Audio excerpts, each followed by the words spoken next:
Oh, it's just Jord. Hello ladies and gentlemen, and welcome to another Little Nightmares theory video, and I hope you're all well, and today's theory is about the janitor. I've been meaning to write this one up for a while, so I'm just going to go through it as a whole, like I did with the granny and chefs, and theorise about him and the many other questions that we have asked ourselves throughout the game. So go grab yourself a cup of tea, or whatever choice of beverage you like, and to the theory mobile! I don't actually own one of those, but I think it would be kind of cool anyway. Oh, and before I forget, spoiler alert, who is the janitor? So, as you know, the janitor is the first enemy besides the leeches that we encounter in the Moor. He is very distinctive with his really long arms and his little legs, and what looks like some kind of skin or mask pulled over his eyes or face.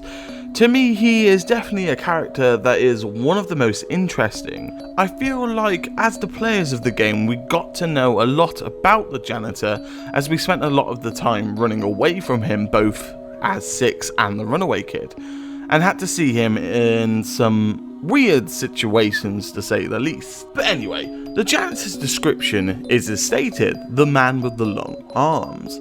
With long forgotten things from long forgotten places, he fled the world and found the Moor. Now as the janitor, he is a tall tale hiding in the shadows, stalking the silence, a monster alone. So, his description stated that he fled to the Moor, meaning there was something or someone he escaped from. Now, we know the world outside the Moor was a bit weird, but how bad must it have been for the janitor to want to go to the Moor instead of where he was? So what does the janitor do on the Moor? So, typically what a janitor means is a caretaker or doorkeeper of a building.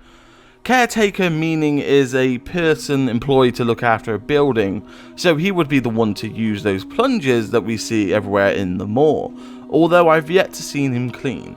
But the interesting thing is, he is also like the security on the Moor. He's the one who we see patrolling the halls on the lookout for escaped children, and being the one to make sure they don't escape in the first place. He is also the one that we know to capture any escapees, whether that be running after them or setting up traps with cages and bits of food in them to lure hungry children. He of course is also the one who wraps up the children in the cloth that puts them on the meat hooks. But why does he do this? I theorise the whole reason that he could be wrapping them up. We only ever see Roger, the janitor, wrapping up children on the Moor, but why could he be doing this? So I first had to try and find what he could be using and taking a look at his workstation. So what I think he uses to wrap them up is muslin cloth. Muslin cloth is used for many things, but it's also used to wrap meat during the curing process, as the fine fabric lets air in but keeps insects out. There is also what looks like a butcher's twine he uses to wrap the bags with after, to then carefully place these bags on a conveyor belt of meat hooks. So we know these bags are being used to store meat, as we see some small and some big, and we even see these make their way through to the chef level. We also see not all of them, as they are guests. And I know some of the meat is far too big for children, but having a look at this concept art, they could just well be mincing everything together to make some sort of the food. Pie anyone? Ugh. Moving on from that gruesomeness, why bother sticking them into the bags to cure the meat? Well, curing preserves meat so it will last a lot longer, all the while it still keeps being safe and edible to consume. So yes, my conclusion is that he's wrapping them up to keep them fresh.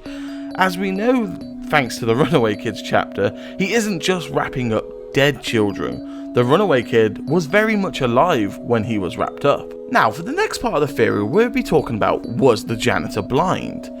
I don't think he was, and here's why.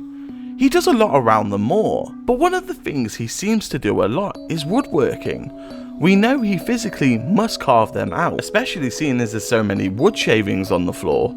So with him also being a toy maker, he has a very specific attention to detail, as if he's seen these things before. Sure, he could just feel them, but I still feel he puts way too much detail into what he's making to not have seen them before. And the best evidence I feel for this is the wooden gnome he made. I mean, he also carved the eye symbol into it. So if he didn't come onto the Moor blind, how did he go blind? Well, when we look at the janitor, there are visible marks on his forehead that could have been in some kind of fight. But what if I told you I believe there's more to this? And the janitor could have a very dark secret. So, what could this dark secret be? So what if I told you that I believe the janitor killed the hanging man?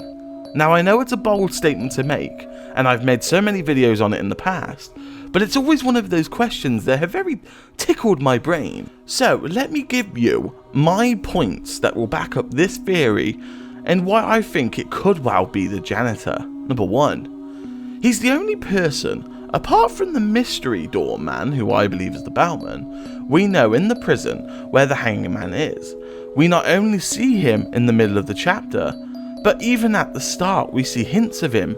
For example, the chair and the hat on the other side of the planks before you fall into the leeches area. Number 2, he also is the only person that we know of that travels around the moor using gaps in the ceiling to get to different levels, using his long arms. Number 3, he has an obsession with hanging things. Rats, bags with mysterious, maybe children or gnomes inside of them. And the only time you ever really see the mice and rats hang by their tails is before you encounter the janitor. Even in the hideaway, he is hanging toys by nooses around their necks up on the ceiling. Is this a hint in-game that he is the one who killed the hanging man, as we can now fully say that the janitor has experience in making a noose? And with his long arms, it justifies him reaching that place where the rope is placed. Number 4, he has what looks like red blood on his jacket. Now this seems to be a bit of a mystery, as we've never seen the janitor handle any kind of meat, and that seems to be the chef's job anyway. The stain reminded me of blood I've seen on the moor, so I went through the game to see where you encounter it. And I found it here, in the secret room in the prison, which just so happens to be the same level we see the hanging man and the janitor.